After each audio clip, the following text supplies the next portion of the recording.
নিজেদের কাজ করতেছে তাদের জন্য এই ক্রেডিটটা। এখন এই ক্রেডিটটা কোন সময়ের জন্য? যখন আপনার প্যান্ডামিকের সময় ছিল, যখন আপনার 2020 সাল এবং 2021 সালে আপনার কাজে যেতে পারেন নাই, তারা কোনো একটা কারণে ওই যে কোভিড-19 রিলেটেড ইস্যুর জন্য ইদার নিজেদের অথবা ফ্যামিলির কারোর জন্য তারা কাজে যেতে পারেন নাই। যেহেতু 2020 সালের অ্যামেন্ডমেন্টের টাইমটা চলে গেছে, এখন আসছে কিন্তু আপনার 2021 সালের অ্যামেন্ডমেন্ট। এই ক্রেডিটটা অ্যাপ্লাই করতে গেলে যদি ইউজুয়ালি বা অরিজিনালি ট্যাক্স রিটার্নের সময় যদি এটা ক্রেডিট অ্যাপ্লাই করা না হয়ে থাকে, তাহলে এখনো সুযোগ আছে, এটা অ্যামেন্ডমেন্ট করতে হবে ট্যাক্স রিটার্ন। ওনার ইনকামটা যদি 2021 সালের ট্যাক্স রিটার্নের স্কেডিউল সি তে রিপোর্ট করে থাকেন, তাহলে কিন্তু উনি এই ক্রেডিটের জন্য এলিজিবল। এই ক্ষেত্রে অ্যামাউন্টটা হবে আপনার $17,110 ম্যাক্সিমাম। এই ক্রেডিটটা ওনারা পেতে পারেন। জাকির চৌধুরী, এটা দিয়ে শুরু করি যে সেলফ এমপ্লয়েড ট্যাক্স ক্রেডিটটা আসলে কি?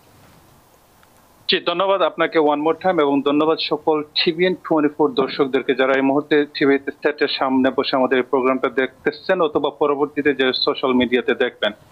আপনি যেটা মেনশন করছেন সেটা হলো যেমন আপনার সেলফ এমপ্লয়েড ট্যাক্স ক্রেডিট। তো যদি সংজ্ঞাটা যদি দেখেন যে সেলফ এমপ্লয়েড যারা নিজেদের কাজ করতেছে তাদের জন্য এই ক্রেডিটটা। এখন এই ক্রেডিটটা কোন সময়ের জন্য? যখন আপনার প্যান্ডামিকের সময় ছিল, যখন আপনার 2020 সাল এবং 2021 সালে আপনার কাজে যেতে পারেন নাই, সেলফ এমপ্লয়েড কাজ, এটা হতে পারে আপনার কোভিড-19 এর সিমটম, হতে পারে আপনার গভর্নমেন্ট শাটডাউন, হতে পারে আপনার বিজনেস টোটালি ক্লোজ হয়ে গেছে, অথবা আপনাদের ফ্যামিলি মেম্বার কারো আপনার কোভিড-19 এর সিমটম ছিল যাদের আপনি নিজে টেক কেয়ার করতে হতো, এর কারণে আপনি কাজে যেতে পারেন না। সো বেসিক্যালি হলো কি আপনার সেলফ এমপ্লয়েড ট্যাক্স ক্রেডিট এমন একটা ক্রেডিট যে ক্রেডিটটা দেওয়া হবে অনলি যারা self employed employee, self employed independent contractor COVID-19 এর সময় ছিলেন এবং তারা কোনো একটা কারণে ওই যে কোভিড-19 রিলেটেড ইস্যুর জন্য ইদার নিজেদের অথবা ফ্যামিলির কারোর জন্য তারা কাজে যেতে পারেন নাই। তো কাজে যেতে না পারার কারণে কিন্তু এই ক্রেডিটটা দেওয়া হবে, এবং এই ক্রেডিটটা আপনার 2020 সাল এবং 2021 সালের জন্য ছিল। তো যেহেতু 2020 সালের অ্যামেন্ডমেন্টের টাইমটা চলে গেছে, এখন আসছে কিন্তু আপনার 2021 সালের অ্যামেন্ডমেন্ট। এই ক্রেডিটটা অ্যাপ্লাই করতে গেলে যদি ইউজুয়ালি বা অরিজিনালি ট্যাক্স রিটার্নের সময় যদি এটা ক্রেডিট অ্যাপ্লাই করা না হয়ে থাকে, তাহলে এখনো সুযোগ আছে, এটা অ্যামেন্ডমেন্ট করতে হবে ট্যাক্স রিটার্ন করলে কিন্তু এই ক্রেডিটটা পাওয়া যাবে। এটা কি সবাই এটা ক্লেম করতে পারবেন?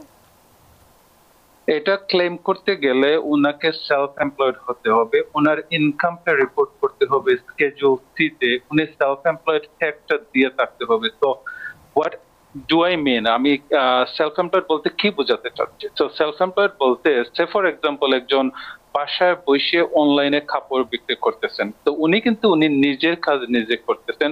ওনার ইনকামটা যদি 2021 সালের ট্যাক্স রিটার্নের স্কেডিউল সি তে রিপোর্ট করে থাকেন, তাহলে কিন্তু উনি এই ক্রেডিটের জন্য এলিজিবল, উনি এই ক্রেডিটের জন্য অ্যাপ্লাই করতে পারবেন। অথবা সে ফর এক্সাম্পল কেউ ইন্ডিপেন্ডেন্ট কন্ট্রাক্টর, যেমন বিভিন্ন স্টোরে যখন স্টোরের কাজের দরকার তখন আপনাকে কল দিল, আপনি একটা বিষয়ে পারদর্শী, আপনি গিয়ে ওইখানে কাজ করলেন, আপনার কিন্তু ফিক্সড কোনো স্কেজুয়াল নাই, যখনই ওদের দরকার তখনই বা ডিফারেন্ট স্টোরে আপনি গিয়ে করতে পারেন। অথবা ধরেন আপনার মোস্ট রিনিউয়েবল এক্সাম্পল হলো গিয়ে যারা উবার অথবা ট্যাক্সিতে কাজ করে থাকেন, তারা কিন্তু আপনার উবার অথবা লিফটের কিন্তু এমপ্লয়ি না, তারা কিন্তু নিজেদের ইন্ডিপেন্ডেন্ট কন্ট্রাক্টর, কেন না তারা নিজেদের স্কেজুয়াল নিজেরাই তৈরি করে, নিজেরাই যে সময় ওই সময় কাজে যায়, ইয়েস তারা কিন্তু উবার অথবা লিফটের প্ল্যাটফর্মটা ইউজ করে, বাট তারা নিজের স্কেজুলটা নিজেরাই রেডি করে, এর জন্য তারা কিন্তু ইন্ডিপেন্ডেন্ট কন্ট্রাক্টর। সো তারাই এই সেলফ এমপ্লয়েড ট্যাক্স ক্রেডিটের জন্য এলিজিবল হবেন এবং তারা কিন্তু এটা ক্রেডিটের জন্য অ্যাপ্লাই করতে পারবেন। এই ক্ষেত্রে কি ইনকামের কোনো লিমিটেশন আছে কিনা? ইনকামের কোনো লিমিটেশন নাই, বাট যাদের স্কেজুয়াল সি তে ইনকাম বেশি থাকবে তারাই কিন্তু বেশি এই ক্রেডিটের অ্যামাউন্টটা পাবে। সো আপনার 2020 এবং 2021 সালে দুটোটা কম্বাইন্ড একজন ট্যাক্স পেয়ার, একজন সেলফ এমপ্লয়েড, তারা কিন্তু 32,000 এর উপরেও কিন্তু তারা এই ক্রেডিটটা পেতেন। যেহেতু আপনার 2020 সালের টাইম অথবা সময়সীমা চলে গেছে, অনলি 2021 সালের সময়টা অথবা অ্যামেন্ডমেন্ট করতে পারবেন। এই ক্ষেত্রে অ্যামাউন্টটা হবে আপনার $17,110 ম্যাক্সিমাম। এই ক্রেডিটটা ওনারা পেতে পারেন, বাট এই ক্রেডিটটা নির্ভর করবে তারা তাদের এই যে স্কেজুয়াল সি অথবা সেলফ এমপ্লয়েড ইনকাম কত ডলার রিপোর্ট করতেছে। যারাই যত বেশি ক্রেডিট অথবা ইনকাম, নেট ইনকামটা রিপোর্ট করবেন, তারা কিন্তু বেশি ক্রেডিট পাবেন, but not more than maximum হবে $17,110, এর বেশি হবে না। বা যাদের ইনকামটা বেশি স্কেজুয়াল সিতে রিপোর্ট করা থাকবে, তারা বেশি অথবা বেটার ক্রেডিট পাবেন দেন আদার পিপল। W2 ইনকাম কিংবা কেউ যদি আনএমপ্লয়মেন্ট হচ্ছে যে ভাতা পায়, সেই ক্ষেত্রে কি আসলে এইটা দাবি করার কোনো সুযোগ থাকছে কিনা?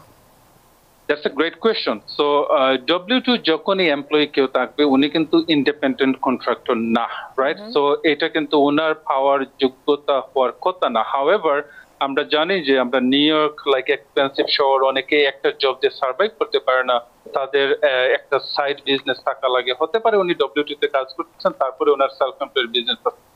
যদি ওনার W2 থাকুক সমস্যা না, W2 সাথে সাথে যদি কোনো একটা সেলফ এমপ্লয়েড ইনকাম থেকে থাকে, আর এই ইনকামটা যদি উনার ট্যাক্স রিটার্নে স্কেজুয়াল সি তে যদি রিপোর্ট করে থাকেন, তাহলে কিন্তু উনিও কিন্তু এই ক্রেডিটের জন্য এলিজিবিলিটি মিট করবেন এবং এটার জন্য অ্যাপ্লাই করতে পারবেন। আনএমপ্লয়মেন্ট এটাতে কোনো এফেক্ট করবে না। আনএমপ্লয়মেন্ট আপনি পান অথবা না পান does not matter, age long age আপনারা এই সেলফ এমপ্লয়েড ইনকামটা স্কেজুয়াল সি তে রিপোর্ট করবেন, তারাও কিন্তু এই ক্রেডিটের জন্য এলিজিবিলিটি মিট করবে, তারা কিন্তু এটা অ্যাপ্লাই করতে পারবে। এই ক্ষেত্রে ইমিগ্রেশন স্ট্যাটাসটা আসলে কি হওয়া জরুরি? এটা কি ইউএস সিটিজেনই হতে হবে, নাকি যদি গ্রিন কার্ডধারী হয় কিংবা অন্য কোনো ইমিগ্রেশন স্ট্যাটাস হয় সেটার ক্ষেত্রেও সম্ভব? এটা আপনার সিটিজেনশিপ অথবা legal permanent resident green card holder হতে হবে। যদি হয় তাহলে তারাই কিন্তু এটা পেতে পারে। প্লাস তাদের কিন্তু একটা ভ্যালিড সোশ্যাল সিকিউরিটি নাম্বার থাকতে হবে। যদি সোশ্যাল সিকিউরিটি নাম্বার না থেকে থাকে, আপনি কিন্তু স্টিল ট্যাক্স রিটার্ন করতে পারবেন আপনার TIN নাম্বার দিয়ে, ট্যাক্স পেয়ার আইডেন্টিফিকেশন নাম্বার দিয়ে। However, tax payer identification number দিয়ে যারা ট্যাক্স রিটার্ন করবেন, ইভেন তো তারা সেলফ এমপ্লয়েড ইনকামটা রিপোর্ট করবেন, তারা কিন্তু এলিজিবিলিটি মিট করবে না, বিকজ তাদের একটা ভ্যালিড সোশ্যাল সিকিউরিটি নাই। সো ইদার সিটিজেন, লিগ্যাল অথবা লিগ্যাল পার্মানেন্ট রেসিডেন্ট প্লাস একটা ভ্যালিড সোশ্যাল সিকিউরিটি নাম্বার থাকবে। জি, সেই ক্ষেত্রে যারা এই ট্যাক্সটা হচ্ছে ক্লেম করতে চান, তারা কোন পদ্ধতিতে আগাবেন? এটার প্রক্রিয়া কি? আপনার কাছ থেকে স্টেপ বাই স্টেপ জানবো। জি, সো এগেন আমি বলতেছি, এই ক্রেডিটটা আসলে নতুন কোনো ক্রেডিট না। এই ক্রেডিটটা কিন্তু আগেও ছিল। 2020 সাল এবং 2021 সালে যারা ট্যাক্স রিটার্ন করছেন, ওই সময় যদি তারা এই ক্রেডিটটা অ্যাপ্লাই করে থাকেন এবং ওই ক্রেডিটটা অ্যাপ্লাই করতে যদি এদের অ্যামাউন্টটা কম ক্লেম করেন, যে ক্রেডিটটা তাদের পাওয়ার যোগ্য এর থেকে কম করেন, তাহলেও কিন্তু তারাও কিন্তু এটা অ্যামেন্ডমেন্ট করতে পারবে। 2020 সালেরটা করতে পারবে না, বা 2021 সালেরটা করতে পারবে, কারণ 2020 সালের অ্যামেন্ডমেন্টের ডেডলাইনটা চলে গেছে।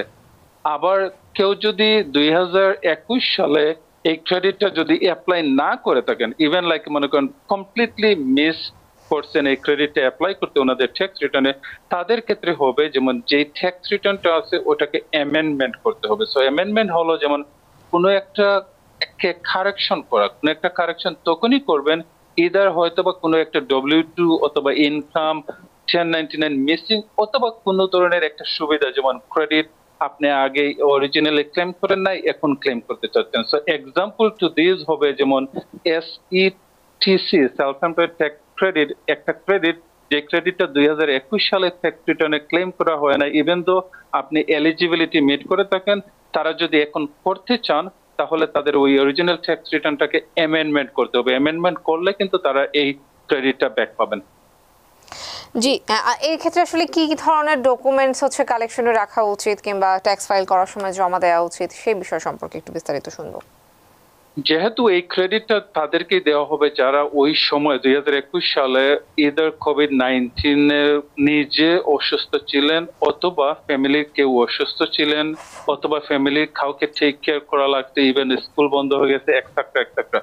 তো এই ধরনের যদি কোনো সিচুয়েশন তাদের থাকে, অবভিয়াসলি COVID-19 এর রেকর্ড হতে পারে হসপিটালে যে অ্যাডমিশন ছিলেন, কতদিন থাকছেন, কোন হসপিটালে থাকছেন, অথবা কোনো একটা ডাক্তার যে কোভিড-19 পরীক্ষা করছে এবং পরীক্ষা করে ওনাকে পজিটিভ পাইছে, পজিটিভ পাওয়ার পরে ওনাকে বলছে যে আপনি আর কাজে না যাওয়ার জন্য kind of like a doctor note অথবা আপনার লাইক এ 1099 যে আপনি ইন্ডিপেন্ডেন্ট কন্ট্রাক্টর হিসেবে যে আপনি কাজ করছেন ওই সময়ের যে ডকুমেন্ট, ইনকাম ডকুমেন্ট যে আপনি 1099 অথবা আপনার ট্যাক্স রিটার্নের স্কেডিউল সিতে ওই ইনকামটা রিপোর্ট করছেন, তারপরে হলো কি আপনার কোয়ারেন্টাইন অর্ডার এক্সেট্রা।